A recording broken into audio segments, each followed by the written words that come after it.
പിന്നെ യൂട്യൂബിലാണ് പറയണ മുടിയൊക്കെ റെഡിയാക്കി തരേ ഒന്നുകൂടി കയറി വന്നു പിന്നെ അങ്ങനെ ഒന്നുകൂടി ഇതേമാതിരി അഭിനയിക്കാം. ഗൈസ്, അഭിനയം അവസാനമുണ്ട്. ഇന്ന് ഞാൻ ഉണ്ടാക്കുന്നത് ഒരു പാൻ കേക്കാണ്.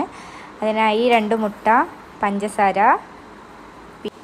പിന്നെ കുറച്ച് പാല്, പിന്നെ ബേക്കിംഗ് പൗഡർ, വാനില എസൻസ്, പിന്നെ മൈദ കുറച്ചായിട്ട് ഇങ്ങനെ ഇളക്കി സെറ്റാക്കി വരണം. ഇതുപോലെ നന്നായി സെറ്റാക്കി വരണം. എന്നിട്ട് നമുക്കിതൊന്ന് ചുട്ടെടുക്കണം. കുഞ്ഞിയതായിട്ട് നമ്മൾ ഒഴിച്ചെടുക്കണം. പിന്നെ അത് ഒരു പൊതളങ്ങനെ പൊട്ടുമ്പോൾ നമുക്കത് മറച്ചിട്ട് കൊടുക്കാം. അങ്ങനെ നമ്മളെ പാൻ കേക്ക് ഇവിടെ സെറ്റായിട്ടുണ്ട്. ഇനി ഇത് നമുക്കൊന്ന് അടിപൊളിയാക്കിയെടുക്കാം.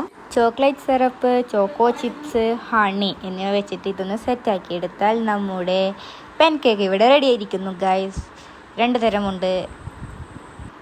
ഇതിഷ്ടപ്പെട്ടാൽ ലൈക്കും ഷെയറും സബ്സ്ക്രൈബും ചെയ്യാൻ മറക്കരുത്.